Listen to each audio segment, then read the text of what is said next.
What's the emergency? Hi, I'm at the... The preacher never saw it coming. His sanctuary, a place of solace and prayer, became the backdrop for an unthinkable crime, a crime that would echo through Texas and beyond. Before we dive into this story, please take a moment to like this video and subscribe to our channel. This is the harrowing tale of Steven Lawayne Nelson, a man whose actions on March 3, 2011, sent shockwaves through Arlington, Texas, and beyond. Nelson brutally ended the life of 28-year-old Pastor Clint Dobson, a man of faith and kindness, in one of the most horrific ways imaginable. Clint Dobson was not just a victim of a robbery gone wrong, he was savagely attacked, beaten, and ultimately smothered with a plastic bag in the very church where he dedicated his life to serving others. Adding to the tragedy, 69-year-old church secretary Judy Elliott was viciously beaten and left for dead, sustaining life-altering injuries. Nelson's crime was not a moment of desperation, it was an act of calculated violence. After the attack, he ransacked the church, stealing Dobson's laptop, Elliott's credit cards, and even her car.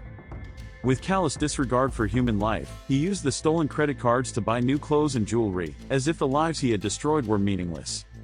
Forensic evidence, including the victim's blood on his shoes and his fingerprints at the scene, left no doubt about his involvement.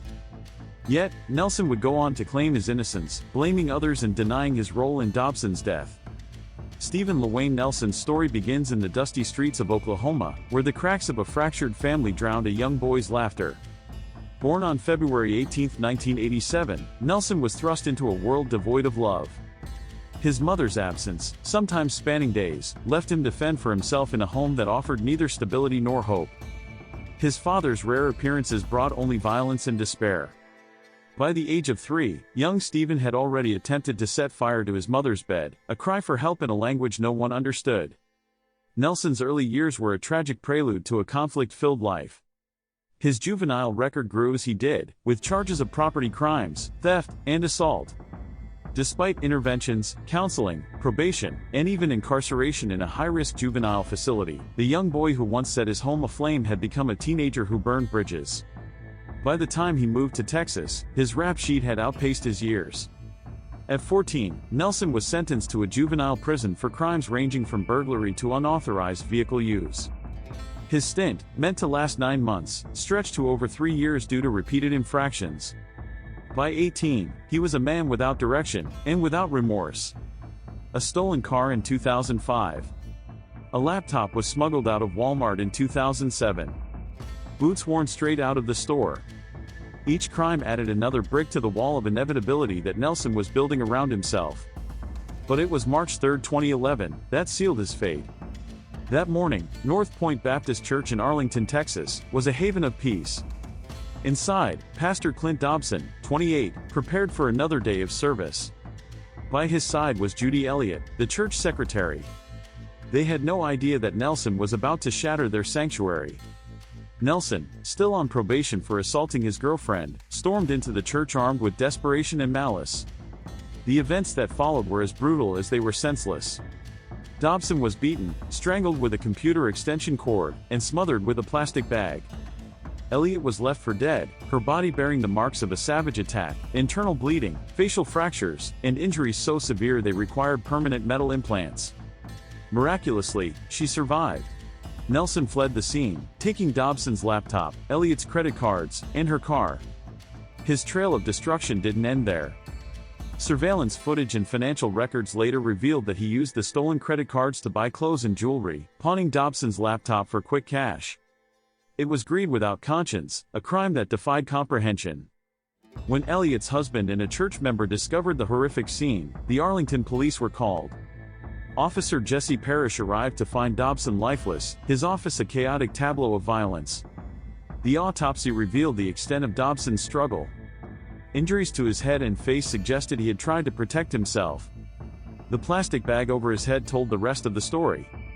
Nelson's downfall came swiftly. He failed to meet with his probation officer on the day of the murder, drawing attention to himself. Evidence piled up. Dobson's and Elliott's belongings in his possession, bloodstains on his shoes matching their DNA, and fingerprints at the crime scene. Nelson was arrested and charged with capital murder, a crime punishable by either life imprisonment without parole or death. During his trial, Nelson pointed fingers at two friends, claiming he was merely the lookout while they committed the heinous acts. But the evidence painted a different picture. Prosecutors described Nelson as a predator, a man who snuffed out a life for a laptop and credit cards. The defense highlighted his abusive upbringing and mental health struggles, portraying him as a product of his environment. In October 2012, a jury found Nelson guilty of capital murder. During the sentencing phase, they heard of his continued violence, including the murder of a fellow inmate, and his disruptive behavior in prison. The prosecution argued that Nelson was beyond redemption, a menace to society. The jury agreed. On October 16, 2012, Steven Lawayne Nelson was sentenced to death. Nelson's time on death row has been marked by defiance and darkness. In 2012, while awaiting trial, he allegedly murdered fellow inmate Jonathan Holden by fashioning a noose from a blanket. Witnesses claimed Nelson celebrated afterward, his actions devoid of remorse. This incident further solidified his reputation as a dangerous and unrepentant criminal. Despite multiple appeals, Nelson's conviction and sentence have been upheld. His defense team argued that his trial counsel failed to adequately rebut the alibis of his alleged accomplices and that his troubled past should have weighed more heavily in sentencing. But the courts remained unmoved. Now, after nearly 12 years on death row, Steven Lawayne Nelson's time is running out. His execution is scheduled for February 5, 2025. Protests from anti-death penalty groups and pleas for clemency have fallen on deaf ears. For many, the date marks the end of a long and painful chapter. As the clock ticks down, questions linger. Was Steven Nelson a product of his upbringing, a child failed by every system meant to protect him?